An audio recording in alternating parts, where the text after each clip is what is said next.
우리 예레미야 7장 다 같이 펴셔서 한번 잠깐 말씀을 함께 보겠습니다. 우리 1절과 2절 우리 함께 읽고 이 말씀을 시작하겠습니다. 다 같이 읽겠습니다. 시작. 여호와께로부터 예레미야에게 말씀이 임하니라. 이르시되 너는 여호와의 집 문에 서서 이 말을 선포하여 이르기를 여호와께서 예배하러 이 문으로 들어가는 유다 사람들아 여호와의 말씀을 들으라. 네, 자 1절과 2절에 이 7장 내용이 무엇인지에 대한 중요한 힌트가 있습니다. 그게 뭐냐 하면 1절에 보니까 여호와께로부터 예레미야에게 말씀이 임했어요. 예레미야야, 너 내가 전해주는 이 말을 백성들에게 선포해라. 근데 그 말씀을 어디에서 선포를 했냐 하면 2절에 보니까 너는 여호와의 집 문에 서서, 여호와의 집 문에 서서, 여기 여호와의 집은 예루살렘에 있는 성전을 의미합니다. 그래서 성전 문에 서서 이 말을 선포하여 이르기를 여호와께 예배하러 이 문으로 들어가는 유다 사람들아 여호와의 말씀을 들어라.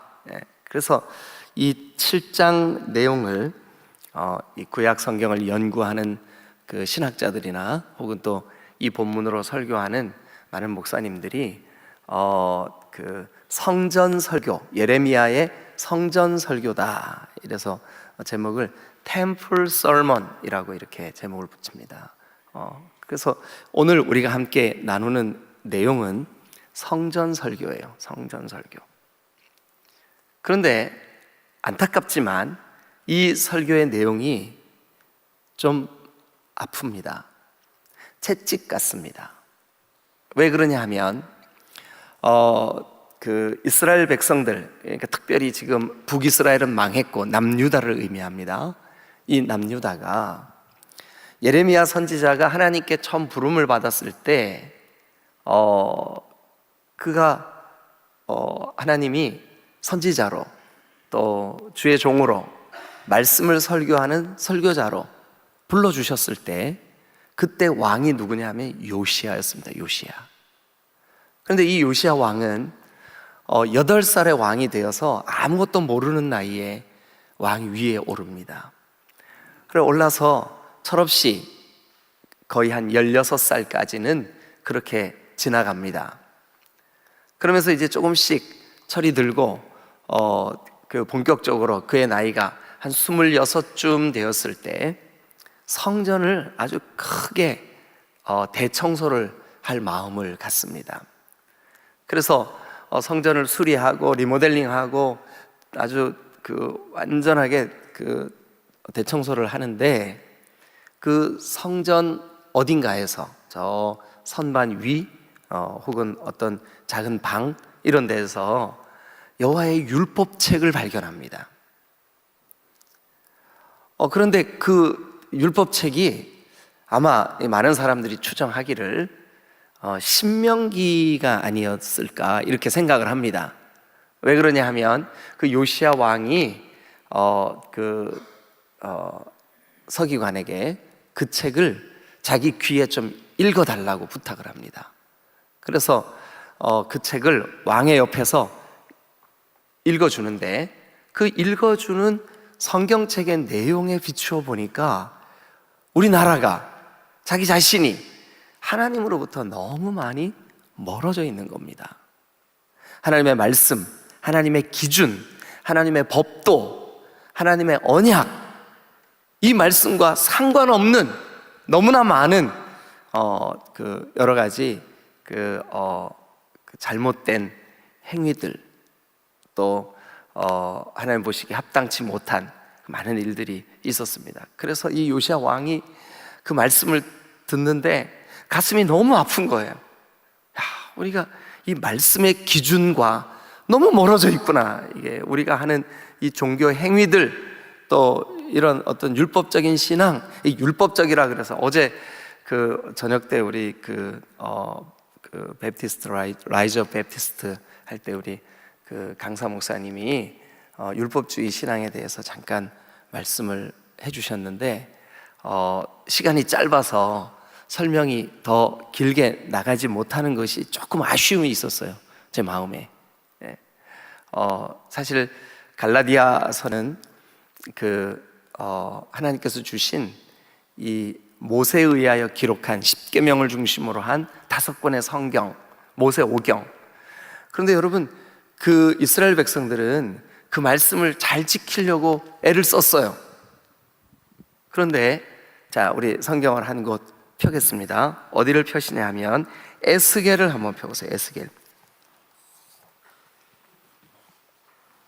에스겔을 다 펴셔서 에스겔 어디를 보시냐 하면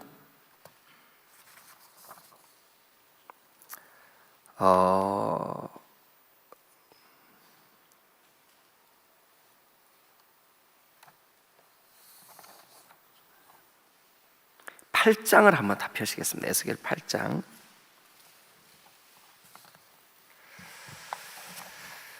우리 에스겔 8장을 펴셔서 몇 절만 제가 좀 이렇게 설명드리는 데를 한번 좀 보시길 바랍니다. 에스겔 8장. 자, 거기 보니까 이제 에스겔은 그 바벨론에 끌려간 포로 중에 있었어요. 그런데 그 에스겔이 그 8장 1절, 여섯째 해 여섯째 달 초닷새에, 아마 그 에스겔이 그 바벨론으로 끌려간 지 여섯째 해 때 이 환상을 본 것 같아요. 그런데 나는 집에 앉았고 유다의 장로들은 내 집 앞에 앉아 있는데 주 여호와의 권능이 거기에서 내게 내리기로 내가 보니 불같은 형상이 있더라. 그러면서 이제 3절 우리 다 같이 한번 읽어보실까요? 8장 3절입니다. 시작. 그가 손 같은 것을 펴서 내 머리털 한 모숨을 잡으며 주의 영이 나를 들어 천지 사이로 올리시고 하나님의 환상 가운데에 나를 이끌어 예루살렘으로 가서 안뜰로 들어가는 북향한 문에 이르시니. 네, 그러니까 에스겔을요 환상 중에 그를 탁 붙잡아가지고 하늘로 쭉 데리고 올라가더니 어디로 가냐 하면 예루살렘 성전으로 데려가는 거예요. 에스겔은 지금 어디 있다 그랬죠? 조금 전에 바벨론에 있는데, 그 바벨론의 포로된 가운데 있는데 그를 끌어서 쭉 예루살렘 성전으로 데려가는 거예요. 근데 그 예루살렘 성전에 가보니까 북향한 문에 이르시니, 그러니까 예루살렘으로 가서 안뜰로 들어가는 북향한 문에 이르시니, 그 다음 읽어주세요. 시작. 거기에는 질투의 우상 곧 질투를 일어나게 하는 우상의 자리가 있는 곳이라. 어디 가요? 예루살렘. 예. 그런데 그 4절 한번 보시죠. 시작. 이스라엘 하나님의 영광이 거기에 있는데 내가 들에서 본 모습과 같더라. 네. 그런데 5절 보세요. 그가 에스겔에게 말합니다. 인자야, 에스겔아, 이제 너 눈을 들어서 북쪽을 한번 바라보라. 그래서 눈을 들어 북쪽을 바라보는데 그 제단 문 어귀 북쪽에 질투의 우상이 있어. 예루살렘 성전이 있는 곳에, 성전에 북쪽 문에 질투의 우상이 세워져 있어요. 그래서 6절 읽어보시죠. 시작. 그가 또 내게 이르시되 인자야, 이스라엘 족속이 행하는 일을 보느냐. 그들이 여기에서 크게 가증한 일을 행하여 나로 내 성소를 멀리 떠나게 하느니라. 너는 다시 다른 큰 가증한 일을 보리라 하시더라. 하나님의 성소인데 그곳에 가증한 가증하는 일은 더러운 일이라는 뜻이에요. 그런 일이 있대요. 자, 그러면서 이제 9절 한번 봅니다. 9절. 자, 시작. 또 내게 이르시되 들어가서 그들이 거기에서 행하는 가증하고 악한 일을 보라 하시기로. 예, 거기에서 성전 안에서, 하나님의 성전 안에서 더러운 일을 행하는 것을 한번 보라. 그래서 이제 10절, 내가 들어가 보니 각양 곤충, 가증한 짐승, 이스라엘 족속의 모든 그 우상을 그 사방 벽에 그려놓고, 어디에요? 성전 벽에 우상들을 그려놓고, 예, 그래서 11절, 자 시작. 이스라엘 족속의 장로 중 70명이 그 앞에 섰으며 사반의 아들 야사나도 그 가운데 섰고 각기 손에 향로를 들었는데 향연이 구름같이 오르더라. 그런데 또 내게 이르시되 인자야, 이스라엘 족속의 장로들이 각각 그 우상의 방 안 어두운 가운데서 행하는 것을 네가 봤냐? 그들이 이르기를 여호와께서 우리를 보지 못할 거야. 여호와께서 이 땅을 버리셨어. 하나님이 안 보실 거야. 그러니까 우리는 지금 우상 숭배해도 돼. 이렇게 더럽고 가증한 일들이 성전 안에서 벌어지고 있었어요. 얼마나 두렵고 무서운 얘기입니까? 그죠? 예. 그래서 너무 안타까웠었어요. 그런데 이제 이 예레미야가 하나님으로부터 말씀을 받아서 선포를 하는데, 그 예레미야 7장이 성전 설교로 설교될 때는 언제냐 하면 요시야 왕이 죽고 그의 아들 여호야김, 그러니까 이제 요시야 왕 다음에 한 3개월 정도 여호아하스라고 하는 왕이 3개월 정도 왕노릇을 하다가 쫓겨났어요.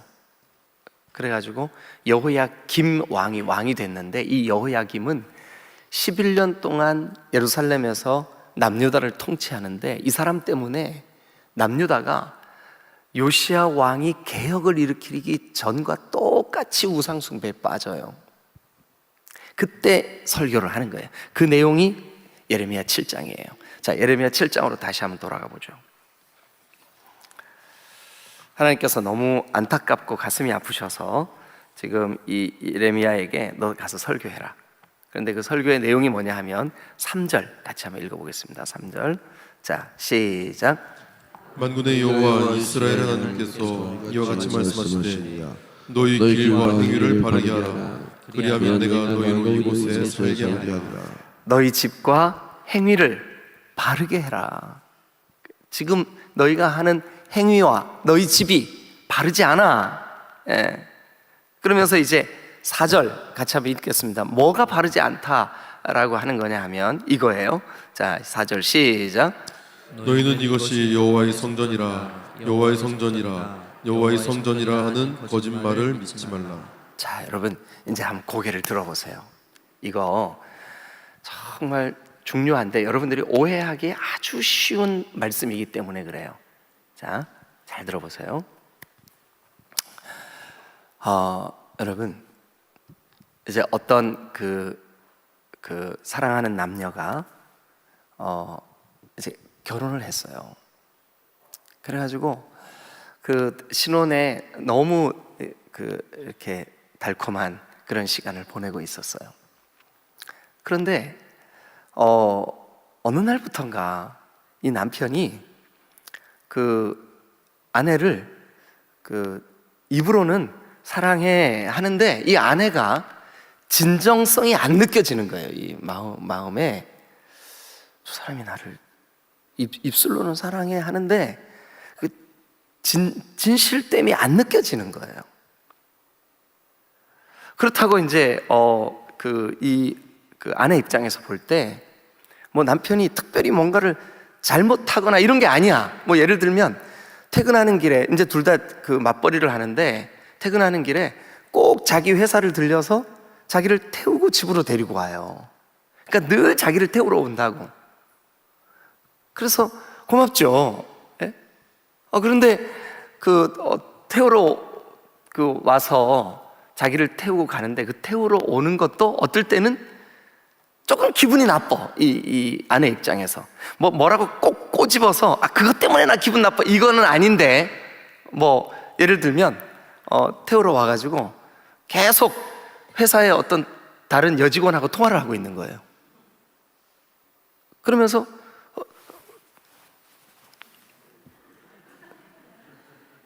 이러고 있는 거예요. 그래서 이제 이 아내 입장에서 이거를 꼬집어서 뭐라고 말을 하자니 뭔가 이렇게 이렇게 눈에 보이는 뭐가 딱 있으면 그거 딱 얘기할 텐데 그냥 느낌으로 입술로는 사랑해 하는데 진정성이 안 느껴져. 매일마다 퇴근하는 길에 나를 태우러 오는데 진짜 나를 사랑해서 오는 것 같지가 않아. 야, 이 미묘한 차이라 이게 설명하기 좀 어려운데 남자들은 잘 모를까, 이 지금 무슨 소리인지. 근데 여자들은 이해가 되시죠? 그것을 왜 모르시나. 그죠? 네. 그 느낌이 있으시죠? 그죠? 자, 보세요.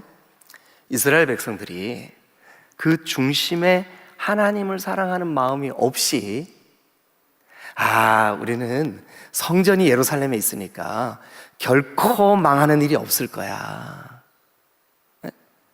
우리가 안식일마다 성전에 가고 우리가 절기 때마다 그 하나님을 예배하고 하니까 결코 우리에게는 망하는 일이 없을 거야 라고 마음에, 그러니까 종교적인 행위는 있는데 그들의 마음이 하나님을 진정으로 사랑하지를 않는 거예요.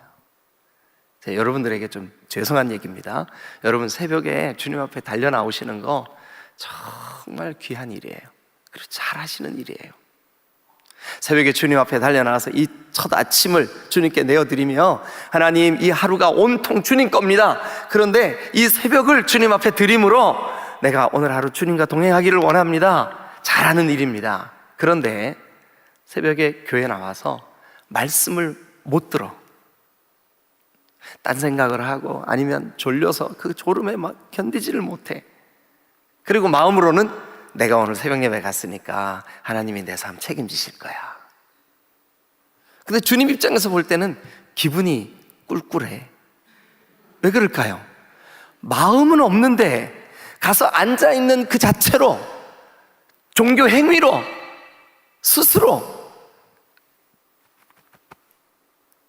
그게 바로, 여러분, 그게 뭐냐 하면 4절이에요. 4절. 다시 한번 보세요. 이렇게 돼 있는 거예요. 너희는 이것이 여호와의 성전이라, 여호와의 성전이라, 여호와의 성전이라 하는 뭐를 믿지 말아요? 거짓말 믿지 마라. 에? 여러분, 자녀가 부모님께, 요즘 제가 그러고 있어요. 그래서 제가 좀 마음이 아파요. 그 부모님께 참 분주하고 바쁘니까 그렇겠죠.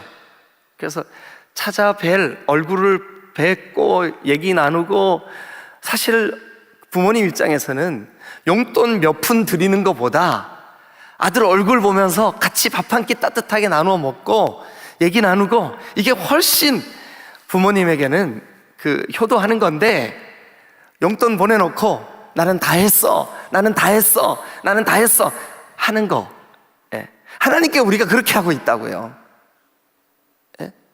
그러면서 뭐라 그러냐 하면, 자기 자신은 새벽에 나와서 진정한 예배, 진정한 말씀의 경청, 진정한 하나님 사랑하는 마음도 없이 그냥 시간 때운 걸로 나는 내 할 일 했어 라고 하면서 그걸 못한 사람을 정죄하는 거예요.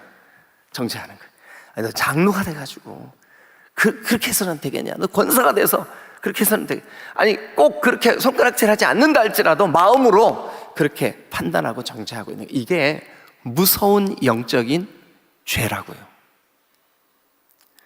자, 다시요. 여러분 오해하실까봐 제가 또다시 말씀드리는 거예요. 새벽에 나오시는 거 아주 중요합니다. 그리고 여러분 잘하고 계시는 거예요. 그런데 그것이 만약 정말 진실되게 하나님을 예배하는 예배 없이 내 몸만, 내 발만, 그 성전에 그랬잖아요. 저 성경에 그랬잖아요. 내 뜰만 밟고 가는구나. 그게 무슨 예배냐? 예? 그러면서 마음속으로는 다른 사람을 판단하고 앉았고, 다른 사람을 정죄하고 앉았고, 다른 사람들을 그렇게 평가하고 있는 거죠.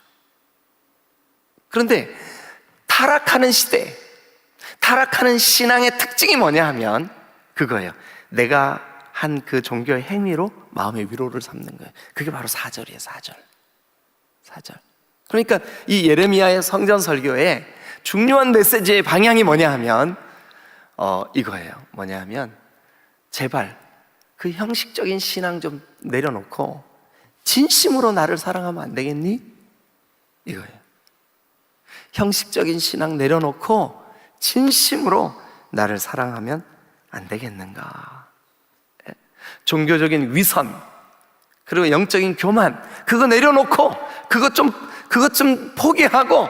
여러분, 예수님이 이 땅에 오셨을 때 우리가 성경을 볼 때마다 이 바리새인들과 서기관들아 막 예수님이 이렇게 막 대적하시고 하시잖아요. 그래서 우리가 혹시 잘못된 마음 가질 수 있어요. 근데 여러분 잘 들어보세요. 그 당시에 바리새인들은요, 진짜 신앙생활 잘하는 사람들이에요. 만약에 그 사람이 우리 교회 오면 진짜 1년도 채 안 돼가지고 최고의 존경받는 신앙인이 될 거예요.